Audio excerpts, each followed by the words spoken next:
Vice President. This is Paul Leblang talking. And then, of course, subsequently, Bob, when Battis acquired Marshall Fields and the companies related with Marshall Fields, the Ivies, the Brunas, the Marshall Fields, the Frederick and Nelson, Battis decided to form a retail group, and Bob moved over to Battis as Chief Executive Officer of the retail group, and Arnold Aronson came in here, and then eventually when Bob left Battis... Arnold had come from where at that point? Arnold was out of California, Bullocks. Oh, Bullocks, okay. Bullocks. Okay. And then when Bob decided to leave the Battis organization, Arnold moved over to that, and Mel Jacobs came in, and That's the then Battis decided to dissolve the retail group, and so that configuration no longer exists. And of course today, as you know, Battis has decided to sell its remaining retail properties around the world, including Saks Fifth Avenue. Mm-hmm. So let's talk a little bit about when you came. What kind of store was that? What drove it? What did you see? First of all, did you come in as a marketing director? I came in the same job. I am now a senior vice president for marketing. Well, the thing that makes Saks what it is the fact that it is tremendously consistent and has been over the 60-odd years of its, 65 years of its existence. Its merchandising philosophy was to have wonderful edited assortments. Its fundamental philosophy was one of high customer service. Since Saks and Gimbels had owned Saks from its outset until 1973, when BAT bought it. Gimbels in the last long number of years had been a loser rather than a profit maker. Saks was a profit maker, but when you put the profits and the losses together, you wound up sort of even. Therefore, the one thing that had happened over the years is that the existing stores needed a substantial amount of renovation because the money had never been there for capital investments. So the third leg of what Saks is, which is their edited assortments, their service levels, and then a lovely ambience to shop in, the ambience had sort of fallen down. And then, of course, the other part of it is there hadn't been any major expansion. BAT recognized this, and they began to invest substantial sums of money into the Saks operation, because what they did in effect is they said, Gimbels and Saks is no longer one company. What we have is a Gimbel division, a Saks division, and ultimately a Marshall Field division or whatever. So the final result was that Saks embarked upon a very, very major program of store expansion. Mm-hmm. And could you just go back for 1 minute and talk to me as a consumer? What did your commitment, Saks's commitment to assortments really mean? Rephrase the question. Talk to me as a consumer. In other words, not trade conversation. I'm your wife, I'm your wife's neighbor, and you say this to me, and I say, Paul, what does this commitment to what you talk about assortments mean? Mean currently, or mean in the difference between 76 and today? Well, first tell me what it means, then tell me what the difference is. All right, what it means today is fairly simple. It means that we really are operating several main businesses. We are operating the men's business, We are operating an accessory business, and we're operating both a dressy and a sportswear business for women. And the commitment to assortment means that you have an edited version of what is out there in the market. Our objective is not to have the most Liz Claiborne's or the most Armani suits or the most of something, but it's to have the best of the selection that's out there, and to have it in sufficient depth so within that selection the customer can get the size and color that they want. Or now let's talk in terms of what customers did you see when you came? What customer profile were they seeing? Who did they see as their market? You're talking about 1976. Segmentation? Yeah. Okay. Fundamentally, in 1976, Saks was appealing to what might be called a carriage trade. It was appealing to Elitist. No, not elitist. No, not elitist. Not elitist. What was carriage trade? Well, carriage trade was a cross-section of affluent people who may be either new or old money. They were also appealing to a broad group of people who wanted to buy a special present at Saks because of the reputation of the Saks box. Just as if you were going to a wedding, you wanted to give some bar glasses, you might buy them from Tiffany's because of the reputation of Tiffany's and that type of wedding gift line. But their ability primarily centered on the women's and misses apparel in the area of evening, dressy, as well as coats and suits. They were not really a sportswear store. Bloomingdale's is sort of. You're saying they didn't identify with casual lifestyle. Well, if you consider Anne Klein a Calvin Klein casual or a Scott a casual, you can define it that way. I'm talking about then, when you said that That's what I'm primarily saying. evening. And dressy. dresses and coats. Yeah. It's not sportswear. Yeah. Sportswear can be casual or it can be dressy. Well, but that there's nuance, Yeah, that but nuance. it's not casual in the normal use of the word. Mm-hmm. And so when you looked at the situation then, Saks had a very strong leadership position in dressy, a strong leadership position in infant layette wear, very fine merchandise, little French dresses for the girls, boys, Little Eaton suits, Oxford type clothing, in that market, coats, dresses, designer. Mm-hmm. All right. What they didn't have at that point in time. And menswear.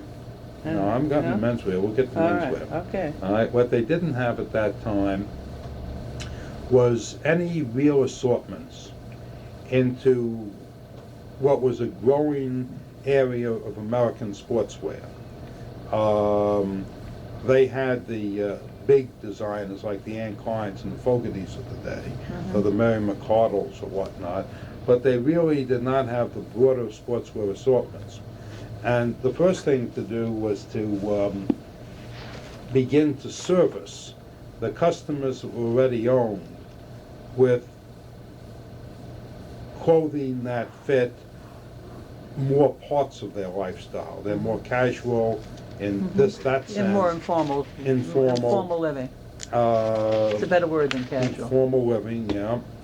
As opposed to just the dressy part of the living. In the men's area, their men's stores were, their men's assortments were very good, but they were very limited. And they, again, were not really reaching out to appeal to a broad cross-section of American business people. Again, they were slightly deficient in the sportswear area, and not young. well, possibly not young, yes. And they were underdeveloped in accessories, just in the general sense of the word. So the real task at that time was to broaden the Saks base with three conditions This attached is middle to it. 70s. Yeah, three conditions attached to it. One was to broaden it in a way which did not turn off the existing Saks base.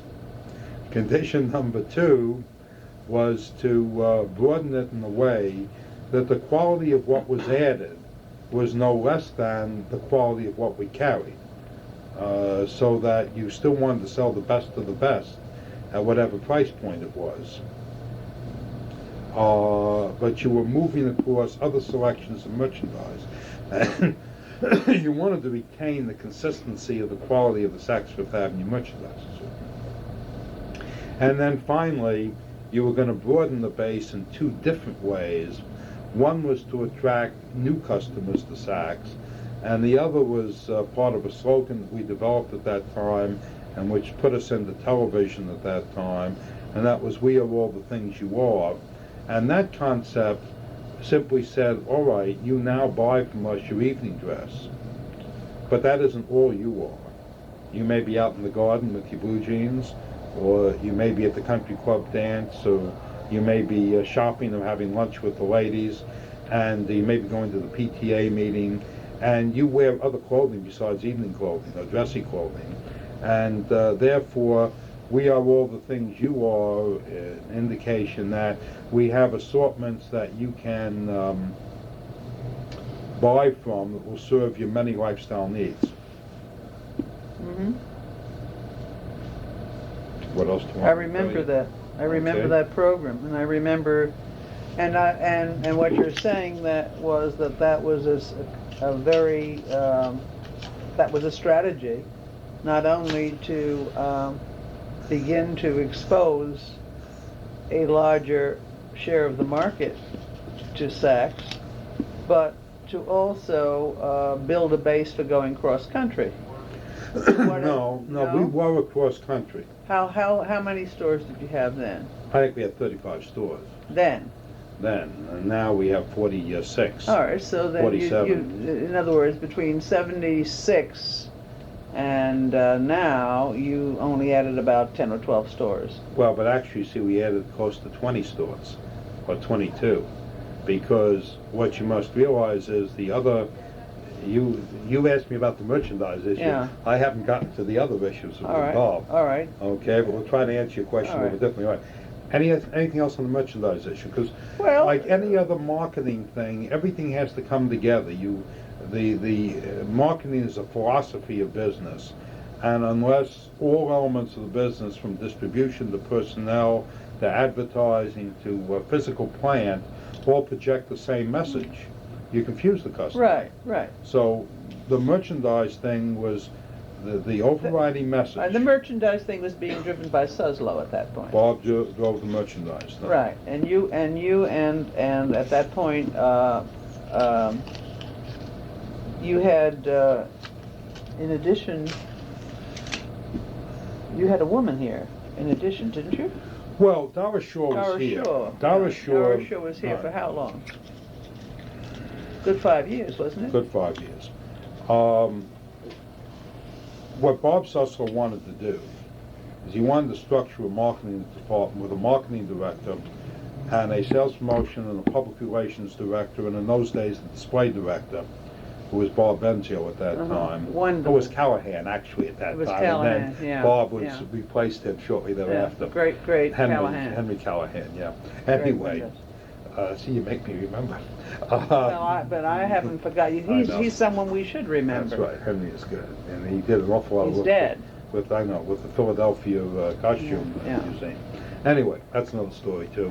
But at any rate, Bob wanted to structure a marketing director so that he could coordinate these three efforts of visual, PR, and advertising, and put them together so that they projected a common image, and that the images that they were projecting reinforced the merchandising strategies.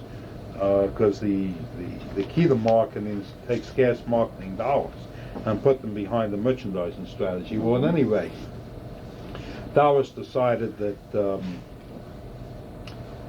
she didn't want to stay under those conditions because she had been had reported directly to, I guess, Alan Johnson at that time, and she didn't want to report to an intermediary, so she left. So when I got here, we had to put together a new staff. I see. And I got Bill Bird up. I see. So you brought Bill Bird in. I brought Bill in, and then Bill in turn brought in a team of creative people who he was comfortable with. Helen O'Hagan, of course, stayed, and Henry was on his way to retirement at that point, and Bob Enzio came in behind him. Subsequently, as we began a major series of store renovations and replacements and new stores, we moved the visual over to store management division because so much of it was involved with constant renovations that it no longer was so much a marketing job as it was a store planning operation. And with stores all over the country, you needed a store management outlook on that, all right? So that's what happened there. But at any rate, as I said, the company stands on the three legs. Now, the service levels were good. The service? Service levels in the Saks have always been good. Merchandise assortments were very good. What we did is we expanded the assortments, broadened them, to broaden the base. But the third leg that the company would stand on is ambiance. If we're going to attract somebody in to buy beautiful merchandise at regular prices with a high level of service, then you would want the home that they come into to be equally as attractive. And as I said before, because of the lack of available capital out of the Gimbel-Saks combination, that wasn't possible. It became possible when BAT and Battis got involved. So the next thing that we did was we replaced many stores. For instance... is that what you mean by the 22 stores? Sure. Well, listen, we had a store at on Lincoln Road. That's gone. We had a small store in the Bal Harbor area. We built a new one in the shopping center. We rebuilt the Fort Lauderdale store. We moved the Palm Beach store from that little store on Worth Avenue to the new one. We took down the Skokie store and built another store in the same shopping center, and so on. If you go through, you will find that many stores, we replaced the Saks Fifth Avenue in Pittsburgh, which was part of Gimbel's, and built a new separate Saks Fifth Avenue there. So while our stores in numbers only expanded so much, there were many more stores that were built during that time period, but they were true replacements. Just like this 1990, we're going to put a new store in downtown Chicago, but it simply replaces the old store across the street. So if you add up the stores, there's no gain, but you have a whole new store. And then the next thing we did, of course, New York. I understand your Minneapolis store is superb. It is beautiful. Who built that one? Who was the architect? I'd have to look up the thing. Oh. So I don't really... wasn't Walker, was it? No, I don't think so. But Helen can give you that from the release. We have all that information. Anyway, the Manhattan store, of course, is the flagship. And the Manhattan store, in its own way, represents Saks Fifth Avenue across the country as the leader in the flagship. And the store had no escalators in it. That was the most extraordinary So change. one of the first things, starting in '79, we redid the New York store. First time the store had really been redone, except for the normal small shiftings of departments or a new wall or something that goes on all the time in stores. We really redid the entire store. And including putting in the escalators, which John Anderson is our corporate interior designer and super. And those escalators are beautiful architecturally to this and day. They work. And you may never have noticed it, but if you stood on 49th Street and you looked at the end of the Saks building, you would have seen a striped thing that came out like a square right from the outside of the building. And those were the escalators. The escalators were not built in the building. They were built outside the building. And they were built outside the building because we had been trying for a number of years. We own 4 or 5 buildings behind it, which now are going to become the tower. And so we knew that one day we wanted to build the tower. So rather than, and we knew that the escalators, when the tower was built, the escalator back wall would come down, and the escalator would then be coming up the middle of the tower in the old store. So it was built hanging out, which was excellent planning, and then eventually, of course, we were opening the tower this year. Mm-hmm. What's the tower going to be? What do you mean, what's it going to be? It's going to be a be? 35-story building in partnership with the Swiss Bank Corporation, where the floors that match up with our floors are going to be extensions of our selling floor. The area above that, a lobby, and the area above that, office space for the Swiss Bank Corporation, and they, of course, have the right to lease out if they don't need it all. Yeah. But the expansion, are you going to add any new classifications? Or is it just going to be used as an expansion of the departments that you have? Well, classifications we won't add now.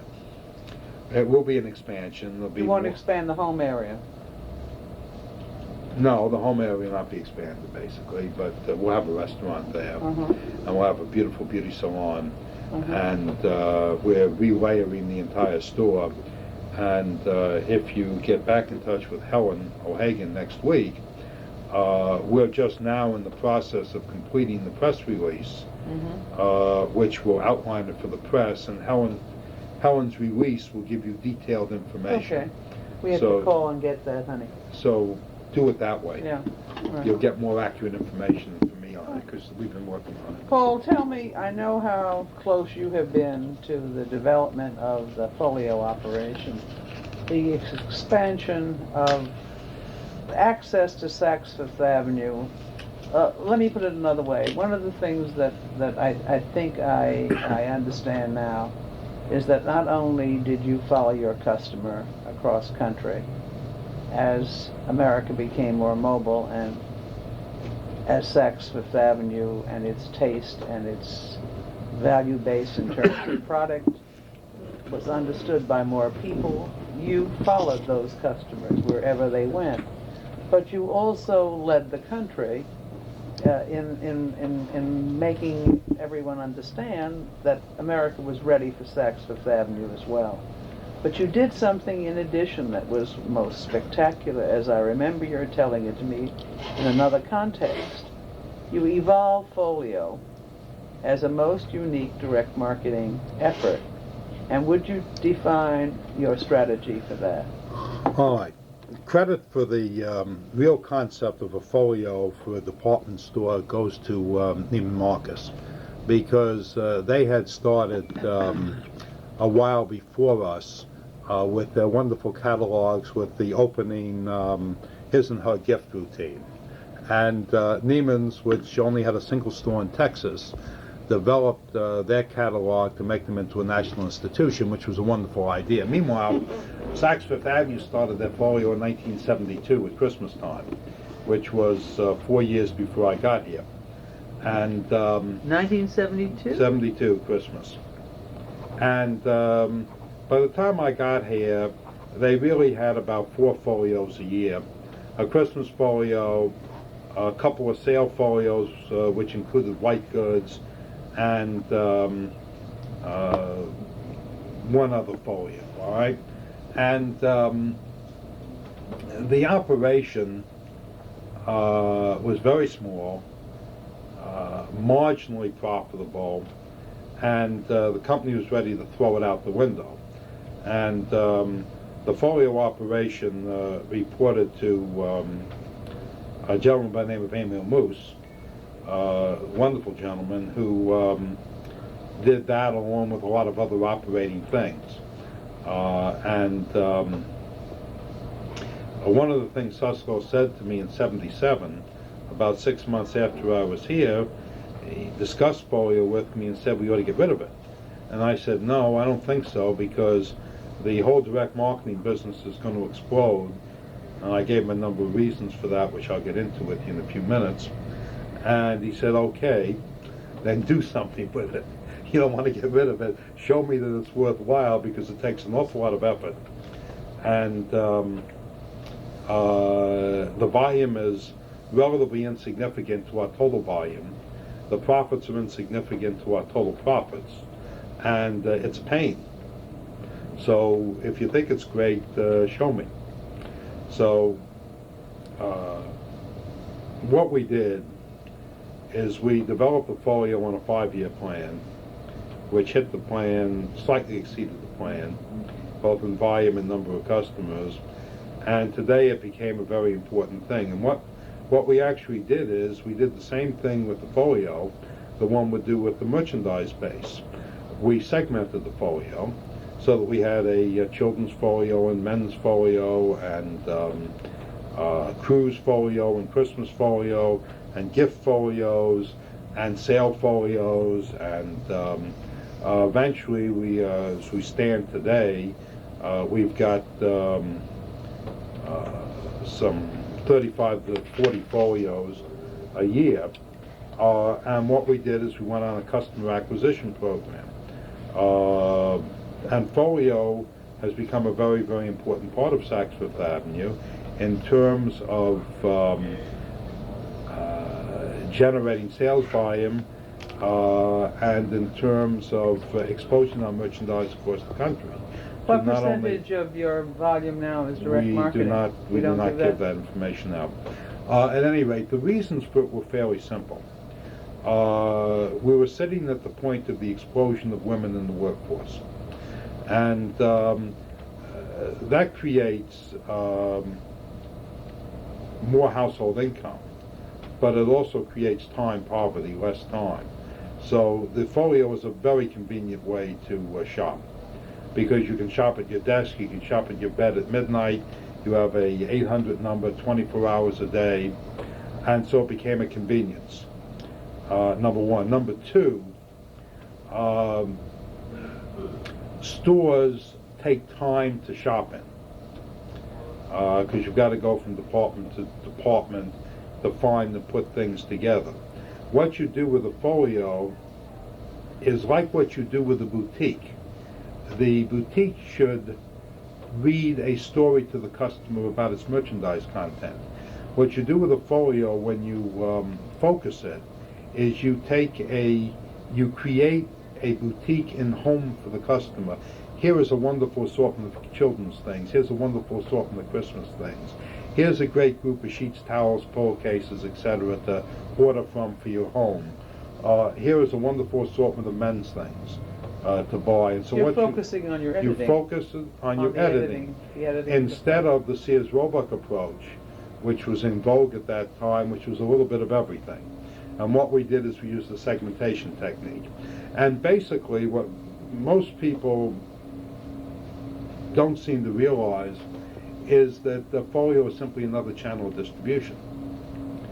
Your normal channel of retail distribution is manufacturer, retailer, consumer. And what you have done is you've run the folio. The retailer in that channel is a store, physical entity. And what you've done is manufacturer, folio, consumer. And what you've done is you've substituted something other than a physical store. This is very profitable because stores are people intensive, whereas folios are computer intensive. And consequently, you can handle a large amount of orders. Service costs are less. Your service costs are less, but your service is very high, because you got to have the right information on the phone. It's quick, it's fast, and it's easy.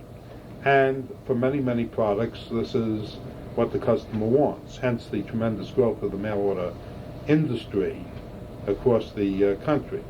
Plus, people were leading more diverse lifestyles as you got to the 70s. In the 50s, everybody was Leave It to Beaver family. But by the 70s, people had many, many diverse lifestyles. And so what you were able to do was capture lifestyles within the folio. And you could appeal to certain segments of the population. And you could take a whole new area like our works or our real clothes, and you could actually create a whole new merchandise assortment and have the customer focus on it, just as if they walked into the store and they found a whole new departmental setup. And so we use the folio for that. And folio marketing has become one of a major means of marketing for Saks. But along those kind of lines, we also recognize. Can I give you credit for this clarification of Sure, you this can give me dimension? credit. Yeah, I think so. But and what you didn't add is something that I have never forgotten that you told me about it. I forget. Huh? I forget. You've forgotten. What? But you told me, and I thought this is, in a sense you say it when you talk in terms of segmentation, but you gave visibility to a dimension of the store that changed the perception of the store. Up until then, apart from the fact that there was a sense of Saks being a snobby place, it also was a place which was for a certain, shall we say, yesterday affluent customer. And you were recording the fact that there were price points here in the store that represented the same Saks taste, quality, edited eye for product, but at a price point that was more affordable, and that this not only was reflecting the way even the affluent customer was wardrobing himself and herself, but that it also was bringing in a new kind of customer to Saks. Yes, you're right on that, Estelle. We did that. We did it with the contemporary goods in the 70s. We've done it with the menswear. We've done it with the private branding. And what we have done is established identity. And one of the more interesting things that we started about 3 years ago is Saks has, since its beginning, had an outstanding reputation for evening dresses, designer evening wear, the more formal kind of evening dresses. And that's your heritage. That's the heritage. That's the continuity. That's continuity, and we still contain that. And that has always been here since the beginning with Saks and developed. However, people tend to think of us as having very expensive designer dresses which are beyond their means. But at the same time, we have wonderful evening dresses in the $200 to $900 price range. And so now twice a year we get out a special occasion folio, which is designed to present this wonderful grouping of merchandise for evening, again to form just what you were talking about, this concept that we are all the things you are. It broadens our base, it gives people options, and this has been extremely successful and vastly increased our better evening business, our evening business below the designer price points. But there was something else that, you see, marketing is continuity. You really, what you want is evolution, not revolution, because you want to hold on and build on to rather than throw out and bring in new. And one of the things that we did in the late 1970s and 78, 79, 80, was this television commercial, We Are All the Things You Are. In the middle of that commercial, part of the storyline was helpful, friendly salespeople. Because again, as we sat back and we looked at the future growth of retailing, we recognized then that service had to be very important. Because as more and more people got busier and busier working, they would have less and less time to shop, and indeed eventually we postulated that shopping would become a chore instead of a pleasure, because when the majority of women were basically housewives, getting out to a store was a way to find new things, to meet their friends and find something new in the world and excitement, when they were very tied up with their business and with their families and with their social life. while most women still like clothing and like to shop, they no longer had the time, even though they had the money. Therefore, we realized that service would become an issue. And of course, as you have seen in the past 10 years, has grown to be a bigger and bigger issue. So what we did is we inserted in this thing helpful, friendly salespeople line. Then in 1978, or the beginning of 79, I don't remember now and it doesn't matter, we took a look at, we said, okay, if we believe that, what kind of service do we really offer the busy customer?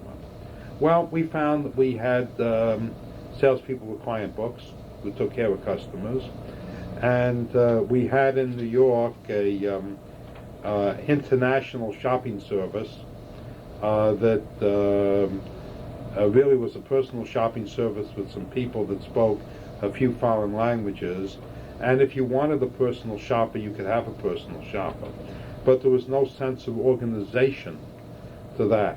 So we created the Fifth Avenue Club, and that was designed for service.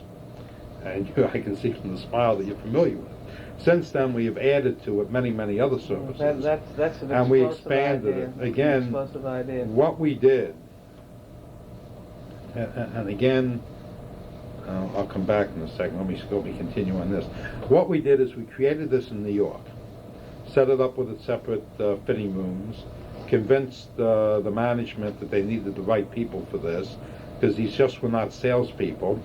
And what we did with this is show them that the initial objection to our doing this was, besides it being costly, was that all we're going to do is, since it made shopping much easier, we're going to transfer people from the lady in the salon to a lady in the Fifth Avenue Club. And we said, no, you're not.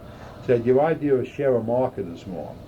Because this lady shops, because you shop at Saks Fifth Avenue, means that you're in our share a market pool. But if you spend $5,000 a year for clothing, and you only spend $1,000 at Saks, all we have is 20% of your individual share of market.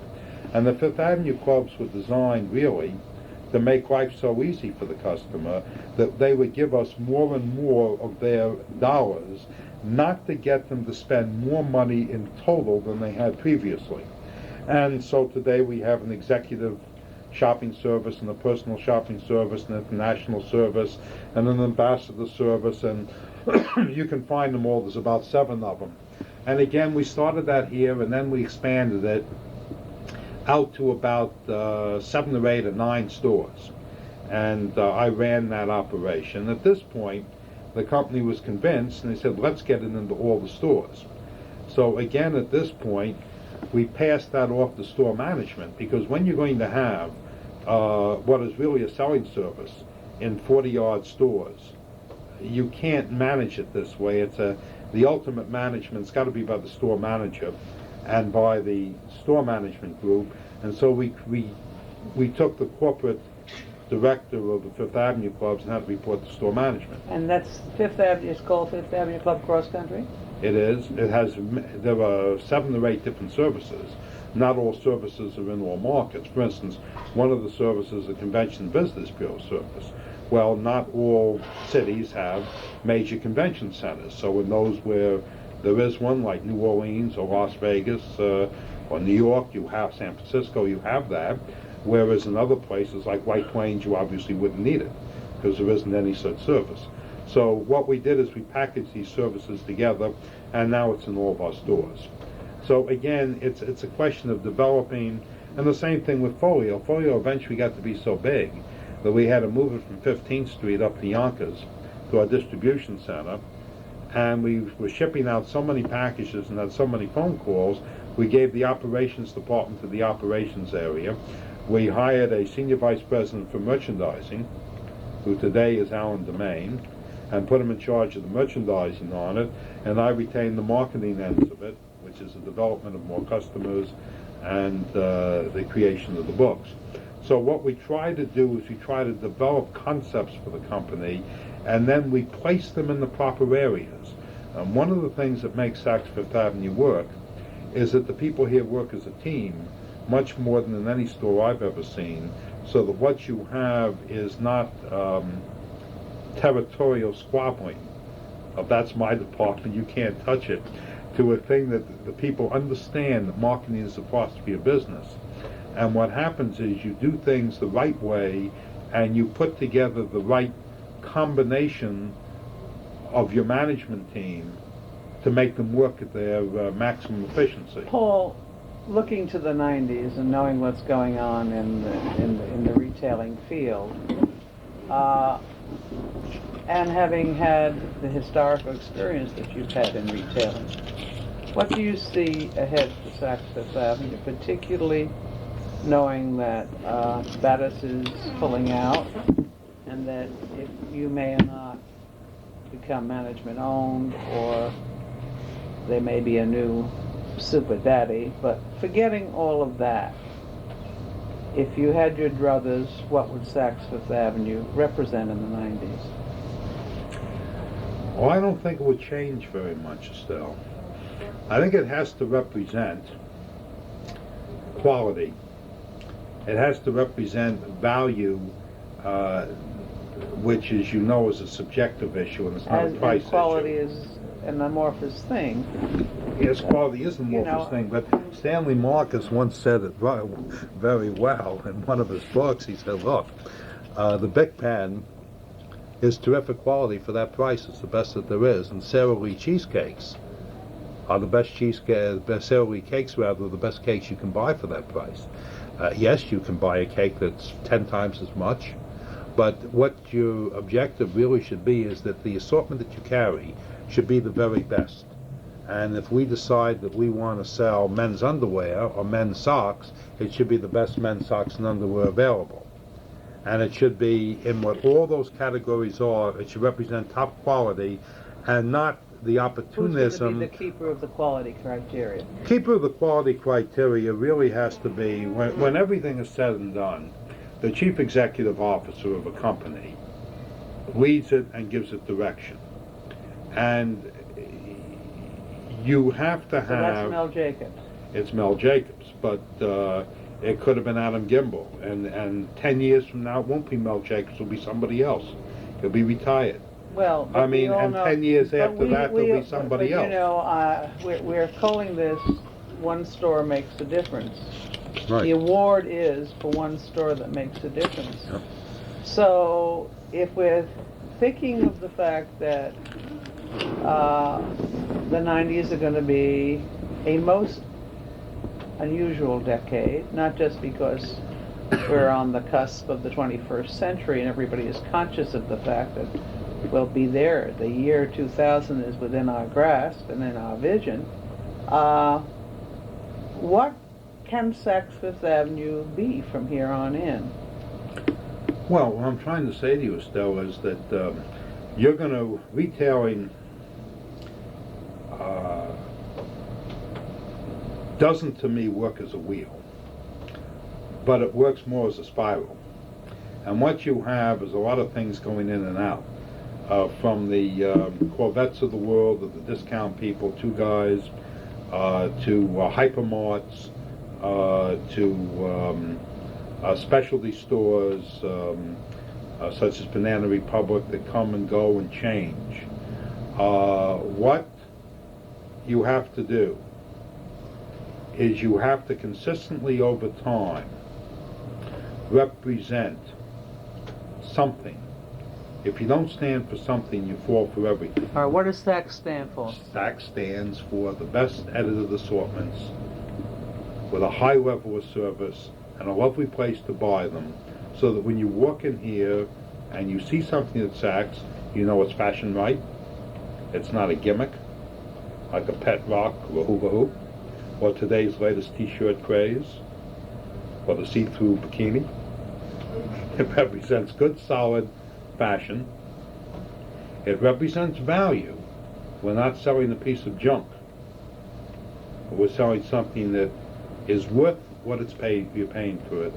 And it's worth it in the construction, it's worth it in the design, all the things that go into quality, which is a very broad subjective, and the value, which is a broad subjective issue. And your customers will be? and our customers will be, no, our customers will continue to have two fundamental characteristics. They will be affluent. Which is redefined, so It redefines define it itself. for me. Well, listen, when I got out of college in the 1940s, if you earned $10,000 a year, you were affluent. Today, if you earn $10,000 a year, you're close to being on welfare.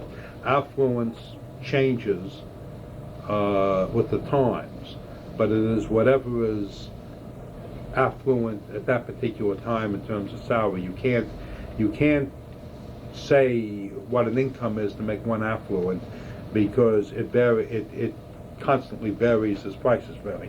But it needs a second characteristic, and the second characteristic is there are two more characters. The second characteristic is that the person has to be fashion conscious. If you own timber up in Montana and you're very wealthy and you spend your days out in the mountains or with logging operations, you're not going to dress in the kind of clothes Saks Fifth Avenue has. Yes, you may take vacations, you may do other things, but certainly it's not going to be a major user. All right, so you have to have some fashion conscious, some desire and need for apparel, because that's our business. We're not in the home business. All right, and then why aren't you in the home business, since fashion has invaded the home business and you are such good? You sound like Estelle and Diamond. Fashion has been in the home business for years. Right. Fashion, the fact that fashion is in the home business is what established Bloomingdale's reputation going back into the 50s and 60s. Why then aren't you in that? Why don't we rent limousines? Why don't we run? Why don't we run a travel agency? There's a difference. I mean, no, they're all fine things that one could do. But if you want to be in the home business, then you need to double the size of all our stores. Where in the New York store would you put the home business? The home gift business I'm talking about. The home gift business? Yes, you've done a Yes. remarkable job in the past, Yes, well, we are in the home gift business, and but we would just try to dabbling. we would try to expand that over time and develop a stronger reputation in that area. Our reputation in that area is not as strong. Our customer is interested in that area, and our reputation in it is not as strong. These are people, are they going to become a woman who's going to become vice president of a company or president? If you have that kind of confidence in yourself, even though you are not affluent in terms of your income at that point, you will still want to have that special something in your wardrobe. You will still want to associate with affluence, and you will still become a customer of Saks Fifth Avenue, which will develop into bigger dollar spending over time as the dollar income begins to go up. Since we're going to put so much emphasis in whatever we present as the Saks Fifth Avenue profile that reinforces this award, you are the store that makes the difference cross country, can you give me a picture of what you've learned about the difference in people cross country, the difference in the Saks Fifth Avenue customer cross country? Is there a difference, or what have been the regional differences, and how have you been responsive to that? It may surprise you, but I'll tell you there are no differences. America is reasonably homogenized, and homogenized in a nice sense, not in the wrong sense of that word. People who have a feeling for quality, people who have a feeling for dressing, are the same all over. Now, it is true that if you live in Palm Springs, we'll sell a lot more golf slacks in Palm Springs than we will in Boston, and we'll sell a lot more colorful golf slacks in Palm Springs than we will in Boston. So the depth, the merchandise itself has variation. San Francisco, you need a sweater in, or in desert country, you need a sweater in the evening because it gets cool, and so you may sell more sweaters. You may sell more bathing suits someplace because of the weather, but fundamentally, the customer themselves is the same. The value base is Yes, the same. I mean, in the South you need silk dresses. In the North you may want wool dresses. Those are not differences. Those are. And you depend on your store managers to telegraph that? Well, all right, we'll get to what do we do about it in a second. But in answer to the first part of your question, the Saks Fifth Avenue customer is saying that is why Saks can extend all over the country. And that is why when Saks comes to some place, people have a certain expectation of Saks. People go to black tie events all over the United States, not just in New York and Beverly Hills. And so there's a need for a tuxedo wall for that customer group. There's a need, there are people that like Italian tailoring for an Armani suit, and there are people that like more conservative clothing. But their basic value systems are the same. Now, there are differences in fabrics, colorations, in different parts of the country. That we have our store managements constantly feeding back, as well as history of what we sold in the past to help tell us that. And we constantly hone our assortments. When we open up in a new store in a new market we've never been before, we very carefully survey it, we look at the competition, and then we decide what we want to do. And we put together an assortment. But we are not infallible. Part of that assortment is going to be wrong. And what we do, as quickly as we see what the customer buys, we reevaluate our assortments. But at the same time, if we're bringing a level of fashion which that market hasn't seen before, we stick with it until we find out what they'll buy. But one market may like Adele Simpson better than Oscar de la Renta, and when we're all through, our assortment of what we have in the evening dresses may be slightly different from market to market. You know, one of the things that's going through my mind, in my career lifetime,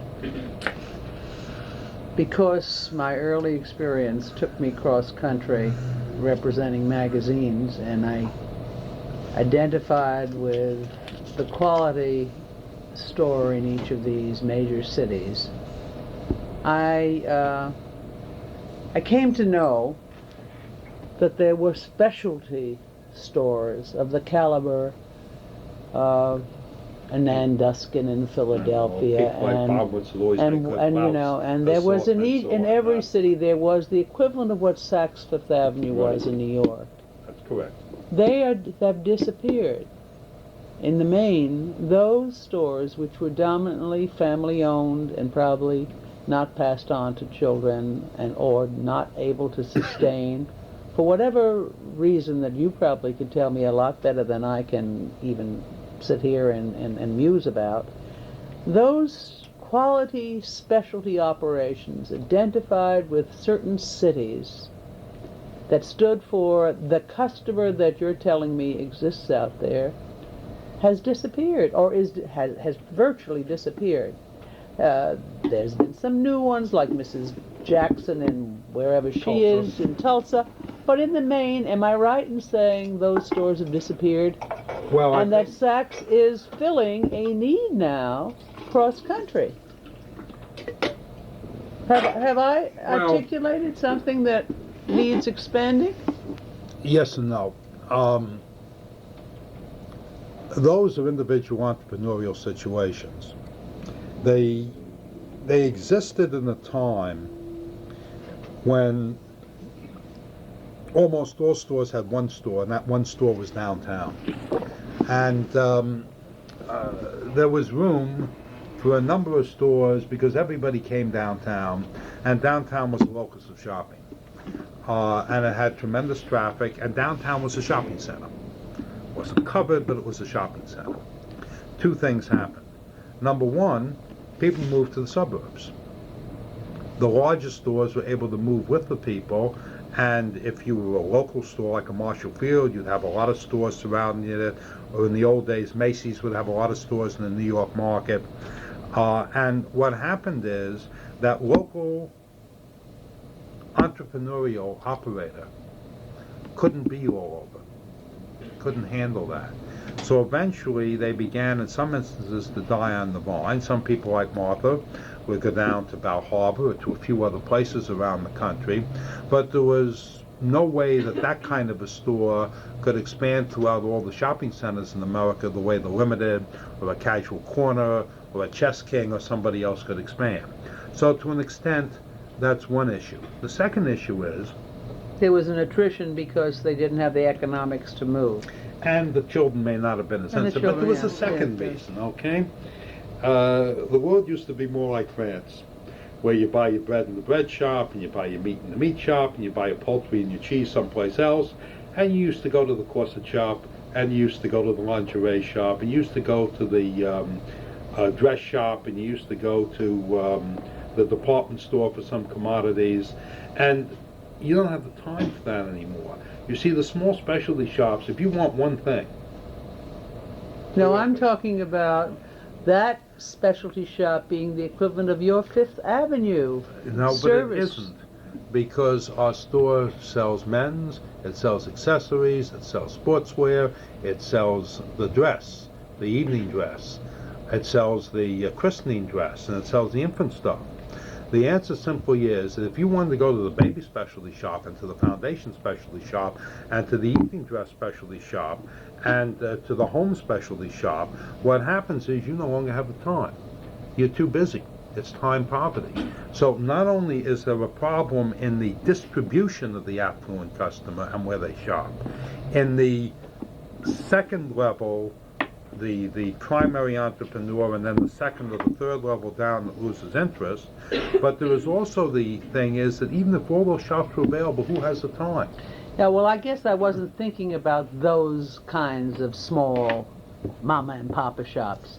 I'm talking about the equivalent of the disappearance of a Bonwitella, here in New York, and what happened to it.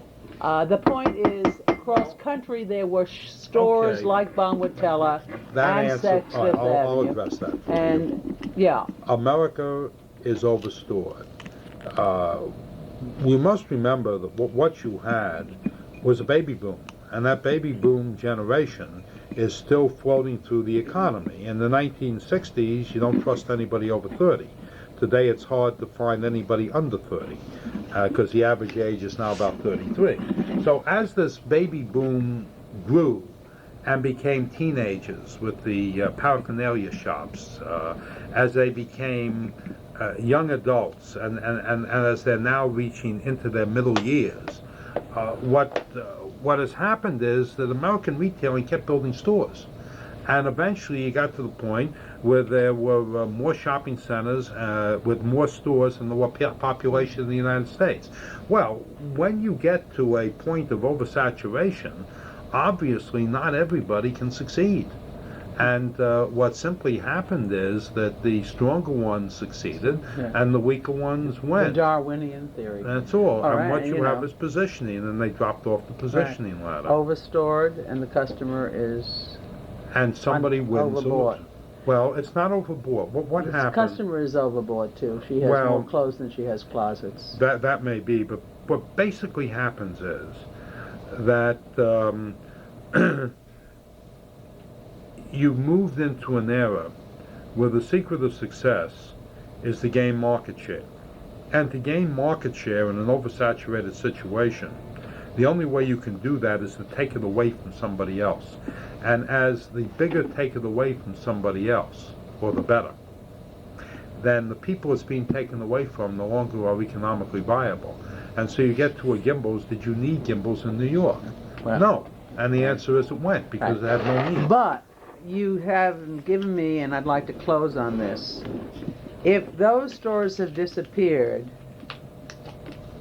those customers for that quality of service and special taste and value that those quality stores provided has now been supplanted by a Saks Fifth Avenue. To a degree, it has. Because what have you got? You've either got a department store or you've got a specialty chain, That's right.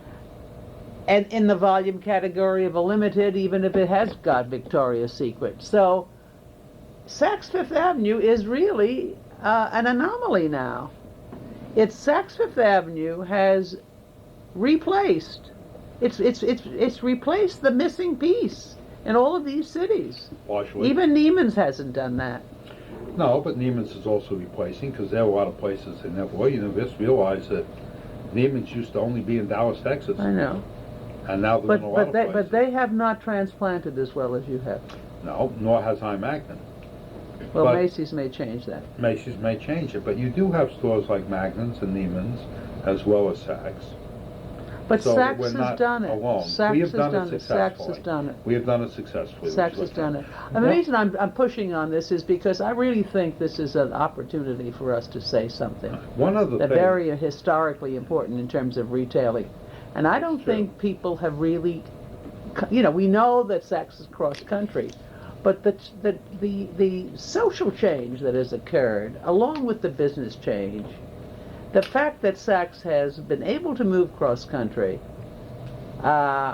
and replace that missing retail remnant for customers in certain cities like Minneapolis. I mean, what was the quality store in Minneapolis that was the equivalent? Well, Harold's tried, and they're not successful. Huh. They tried. Dayton's never really Dayton's did it. never. It They wasn't, never- a, they've wasn't a overruled- specialty. That It wasn't move never did. There wasn't a specialty. One other interesting point for you, though, going back historically, is that when we came here, Saks Fifth Avenue contributes to various charitable organizations.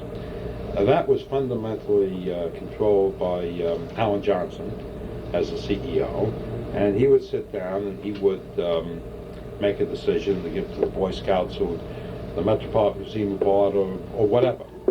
And when we looked at that, we said, gee, we're all over the country. We ought to do this differently. And what we did is something which has been very successful for us. We have set up for every store in the country a contribution budget. And those stores have to tell us at the beginning of each year who they want to contribute to and who they want to support. We review that to make sure they haven't omitted anything important. And now we have a major charitable contribution program that runs market by market, designed to support the types of organizations that our customer base is interested in. That's an interesting thing. It's a very interesting thing. And then we supplement that with our fashion shows, which we do for charity. But that's very a interesting. very interesting That's point. very interesting. Thank you very much, Paul. You're welcome. This has been a good interview. Okay. Thank you for sharing. You're welcome. Okay, so you've got this material Yeah. which will help. Yeah. Okay, so fine. Did you enjoy it?